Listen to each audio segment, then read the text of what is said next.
Today, I interview the energy healing practitioner, Ellen Donaldson, and she's someone whose work really changed my life when I went to see her at a time when I was just run down and anxious and really felt like I had zero capacity to give.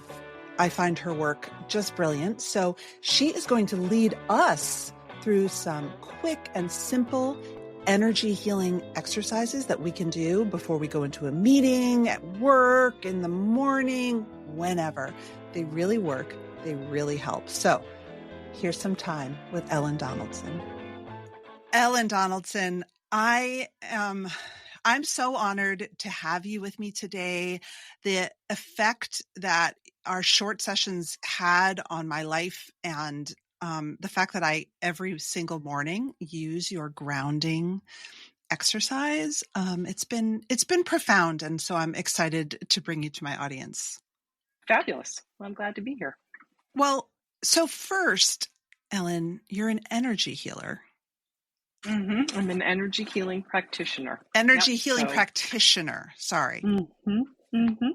What does that mean?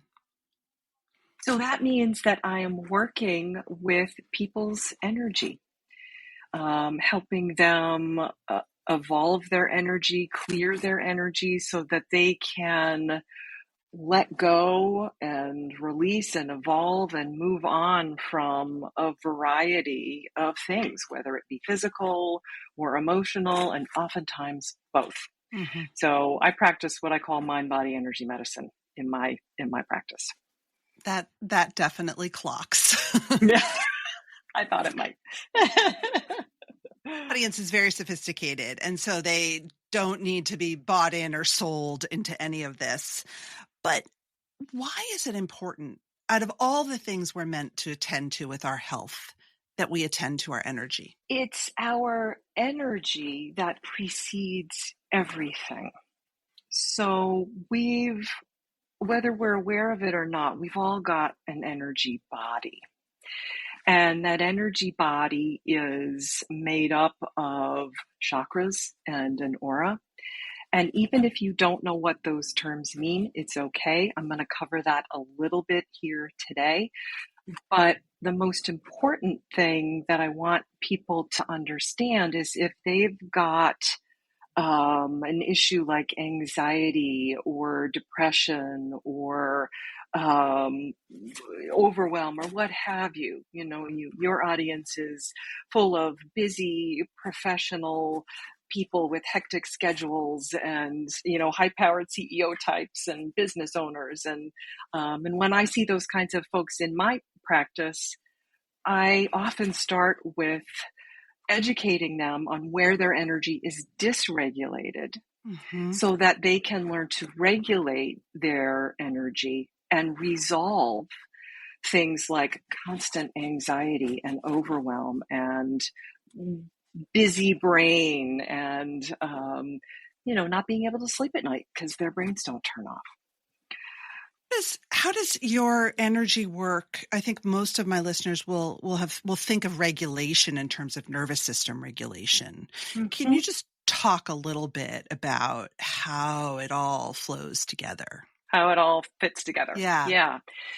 So we're going to keep this really short and sweet. I could talk an awful lot about the chakras and the aura. I'm not going to do that because we have limited time. But what I want people to understand is that their energy body is an integrated system of chakras and an aura that are working together all day, every day to give you the experience that is you. So whether you're talking about your experience of your physicality or your experience of your emotions, your energy is involved in that. So let's do a little term definition here. Most people, I think, have heard of the word chakra these days. You've been to a yoga class and your yoga instructor is talking about your chakras. For those who don't know, it's a Sanskrit word that means wheel or spinning disc. And so when I start to talk about chakras, I talk about these energy centers that we've all got that are rotating vortexes of energy that pull energy in and release spent energy out. So your chakras are doing that all day, every day. And that's the energy that allows you to do and be you. So when I talk about energy dysregulation, I'm talking about chakras that aren't quite doing what they're supposed to do. Chakras have different roles and functions within the energy system. And they also have an optimal opening or setting on them that allows, like some chakras are supposed to let a lot of energy in and release a lot of energy. Other chakras are supposed to be much more closed down. So sometimes I will see chakras that are supposed to be closed that are wide open, and some chakras that are supposed to be wide open are closed down. So we're going to talk a lot about that because it's really relevant. So the prop that I use in my client education process, and I'm sure you've probably seen this too, is my vegetable steamer. So you probably have one of these in your kitchen. You put it in a pot, you open the veggie steamer, you put the broccoli in, you steam the broccoli. This is very much like what a chakra looks like and functions like. So I find it really helpful to get people's imagination and their sort of mental picture of what the heck are my chakras doing? What do you want me to do with it, Ellen? So we're going to be talking about that as we go through a guided meditation. So what I would like to do is teach people about their feet chakras, about their second chakra, and about the process of grounding their energy. So let's do it. Sound good? Yes. And let's do it. And before we do it, I just want to say to the audience that probably like a lot of you, I often feel overwhelmed, and I'm a caregiver to many, many people in my life and pets. And when I first saw Ellen, it was her assessment, which of course is so true, that I was way too open in the chakra. In some areas. Yes. That is directly related to sort of my relational body and my caregiving. And so if I learned nothing else from you, learning that and how to open and close that has been so profound. So that's just another vote. So yeah, I'm yours. Let's get started. Okay. So we'll start with the feet chakras. So I just want you to imagine that you've got feet chakras in the arches of your feet. So if you can just bring your awareness to the arches of your feet and imagine that the chakras are pointing down towards the earth. And the function of the feet chakras is to bring in lots of earth energy to run your energy field, and also to enable you to let go of whatever you need to let go of, to release your spent stuff, what have you. So the thing that I see a lot with my clients is feet chakras that are closed up really, really tightly. And so I will teach them to open their feet chakras. So I'm going to use my veggie steamer prop. So if we talk about a chakra that's really tightly closed, this is what it looks like. If we talk about a chakra that's really wide open, this is what it looks like. Okay.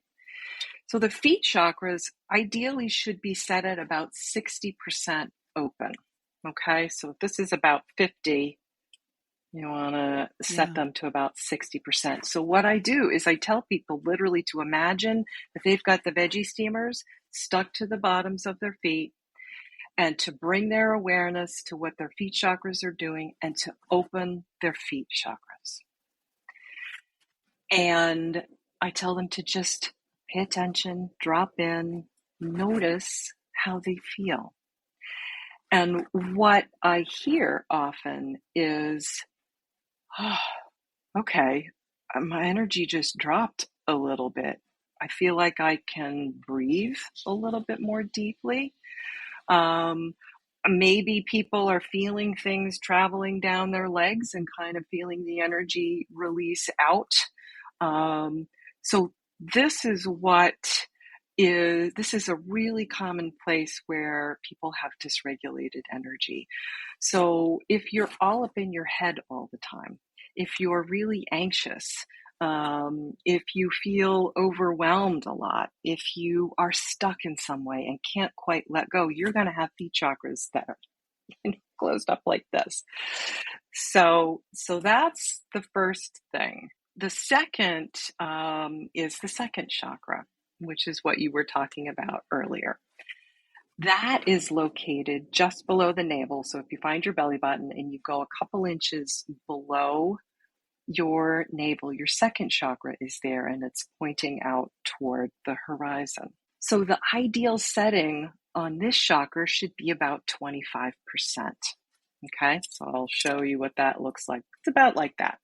Okay, it's pretty closed, because second chakra is all about your emotional awareness. So yes, it's about your creativity and it's about how you experience your sexuality. But in my world and the work that I do with my clients, it's about experiencing your emotions. And the word "your" is the most important word in that sentence. Because what I often see are second chakras that look like this. Yeah. And remember what I said earlier about chakras acting like little vacuums? They're always taking in energy and spitting energy back out again. If you're walking around with a wide open second chakra, you are inadvertently pulling in energy that doesn't belong to you. So what that does is create the sense of overwhelm, of emotional flooding. It's why sometimes it's really uncomfortable for people when they walk into a room full of a big group of people, or they go into a big box store and they're sort of, all of a sudden really overwhelmed. It's because their second chakra is too open and they're being flooded. Yeah. The other thing which you mentioned, which I talk about all the time with my clients, is the caretaker pattern, the people pleaser pattern. And people will use their second chakra, again, unconsciously, because we're not taught about our energy body.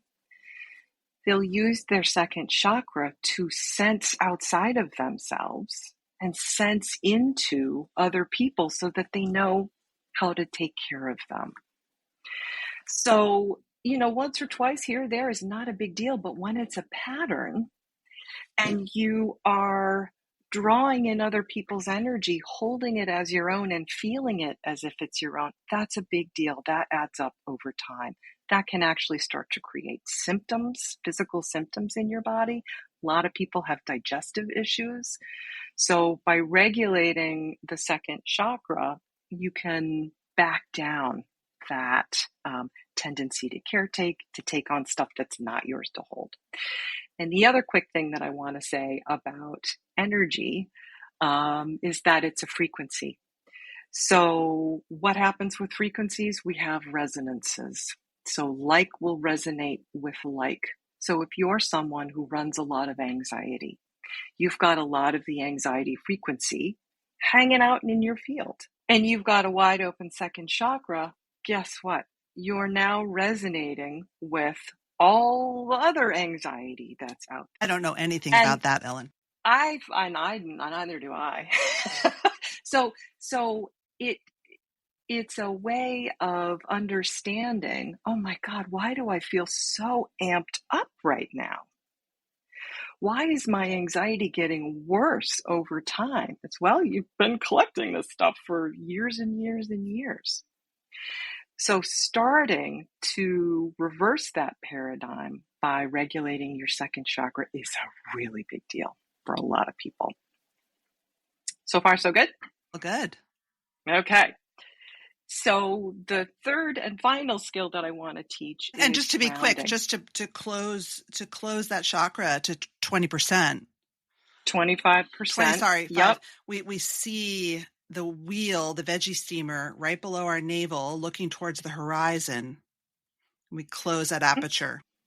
Yep, exactly. So when I walk you through the guided meditation here in just a minute, we'll use that analogy. So what you're doing is just in your mind's eye saying, no, sweet pea, I need you at 25%. Thank you. So grounding. We ground from our first chakra, which is at the base of the spine in men and between the ovaries in women. And whether you have ovaries or not, it doesn't matter. The energy centers are there. So what we're doing when we ground is we are refreshing our connection to the earth. It's like our umbilical cord with this big, beautiful planet that we all live on that supports us to have life. And so it can be useful to work with, to refresh your grounding cord throughout the day, because what it does is, when we have monkey mind and we're, planning 5 years down the road and we're, doing all of that, we've kind of left the present moment. And it can be really useful to bring yourself back to current time awareness. And we do that by gathering a ball of bright green earth energy in the first chakra, expanding it out to as wide as the hips are, and then dropping that down to the center of the earth. And it only takes a second or two. None of these skills takes very long after you've practiced them. So dropping the ball of green earth energy. And then we do a couple of extra things. We attach little strands of energy from the sciatic nerves on the backs of the legs and tuck them into the grounding cord to step down the nervous system. We also, for women, there's an extra step where we attach little strands of energy from the ovaries and uterus and tuck those into the grounding cord, because it helps women back down their need for perfectionism and to their tendency to caretake others. So again, I talk about that all the time. So any questions about any of that? Because I think I'm ready to step into the guided meditation to walk you through it. And so your listeners can follow along too and practice at home. Ellen, you're going to now walk us through a short guided meditation so that we can practice setting our chakras appropriately and grounding our energy. So take it away. Fabulous. Okay. So what I like to have people do is they can either do this standing or seated comfortably, wherever you are. Just make sure your feet are flat on the floor and your arms and legs are uncrossed. And just close your eyes. Take a breath. Just take a moment and bring your awareness inward. Just take a moment to notice how you feel. And then take your awareness to your feet chakras in the arches of your feet. And using the analogy of the vegetable steamer, imagine that you've got veggie steamers stuck to the bottoms of both your feet, pointing down towards the earth. And if you sense that your feet chakras are a little too closed, go ahead and open the petals on the vegetable steamers. So open up your feet chakras to 60%. And then just notice any internal shifts that you feel. Now bring your awareness to your second chakra, just below the navel, and imagine that chakra pointing out to the horizon, and imagine you've got your veggie steamer stuck to your tummy. And if your sense is that your second chakra is too open or is wide open, close the petals on your second chakra down to 25%. Just begin to feel yourself get a little space from you and perhaps other people, a little bit of space from those big go-to emotions that you experience on the regular, and perhaps feel a little calmer. And lastly, we're going to ground. So bring your awareness to your first chakra, again at the base of the spine in men and between the ovaries in women. And just imagine that you can gather a ball of bright green earth energy in your first chakra, kind of like the color of a ripe kiwi, and expand it out to as wide as your hips are. And then drop the ball of energy from your first chakra down to the center of the earth. Just feel yourself anchoring in. Maybe your physical body drops a little bit and you feel anchored. Now tuck little strands of energy from the sciatic nerves on the backs of your legs. Tuck them into the grounding cord and feel your nervous system stepping down. And if you're a female with ovaries and a uterus, imagine tucking little strands of energy from those energy centers into your grounding cord as well. And that helps back down your need to be perfect and to caretake others. And when you're ready, you can open your eyes and bring yourself back. Thank you, Ellen. You are welcome. And ideally, would we do that every day, once a day, more? Yeah, so what I encourage people to do when they're learning to regulate their energy, think about how long it takes to incorporate new habits. It takes a little while, so you got to practice it a bit. So I tell people to practice it 5-10 times a day. That's not too much.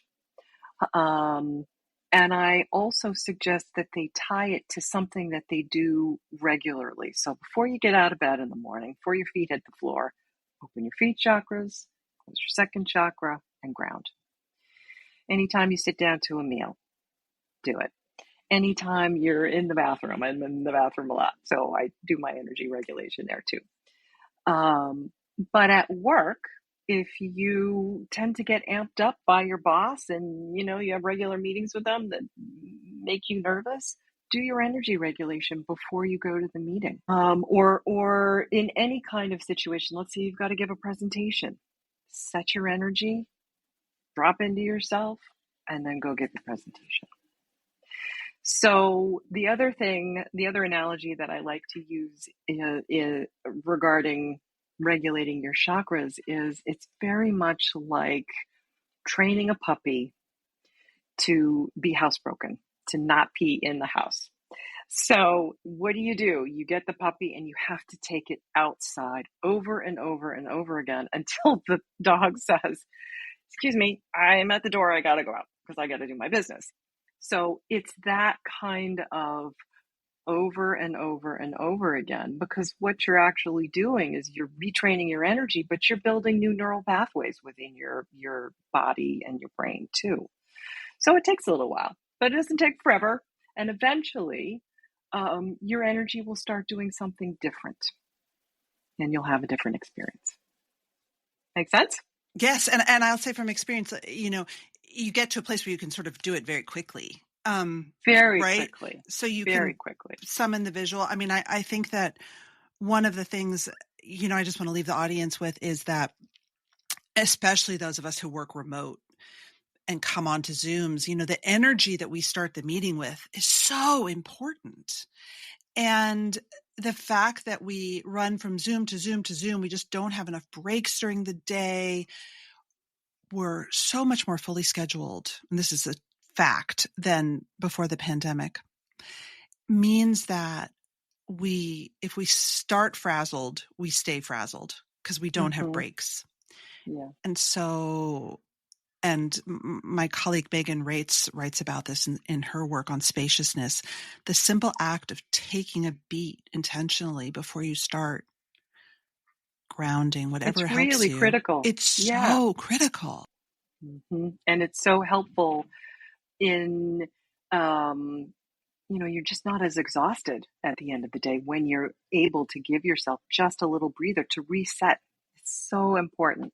So before you jump on each Zoom call, set your energy body. And you're more powerful. It's not just about like, oh, I'm so frazzled. It's really, I'm powerful because I'm present and I'm really in the right place. Yep. You're connected to yourself. You're connected to your brilliance. You're connected to your creativity. You're connected to all your skills that you want to bring to your job. And you can do that through a regulated energy body. Yeah. Good point. I think that's a great place to leave it. Okay. Thank you so much, Ellen. Where can people find you? And also, if they're not in the Boston area and they are interested in this, seeing someone, is there a directory? Is there a website they could look at? So I work both in person in my office in Melrose, and I work remotely. So I've got clients all over the country and overseas as well. So I can be found at starleafwellness.com. And in fact, if people are interested in downloading their own guided meditation, similar to what we did here today, I've got a landing page on my website that they can go to. It's starleafwellness.com/Morra-interview/. So I don't know if we can put that in the recording. I've never had my own landing page before, Ellen. You have your own landing page, baby. Definitely exciting. Okay, so we will definitely promote that. Ellen, thanks again. You're welcome. Great to see you. That's it for this week's episode of The Anxious Achiever. If you love the show, please follow us and tell your friends. Write a review. It really helps us spread the word. Talk to you next week. I'm Morra Aarons-Mele.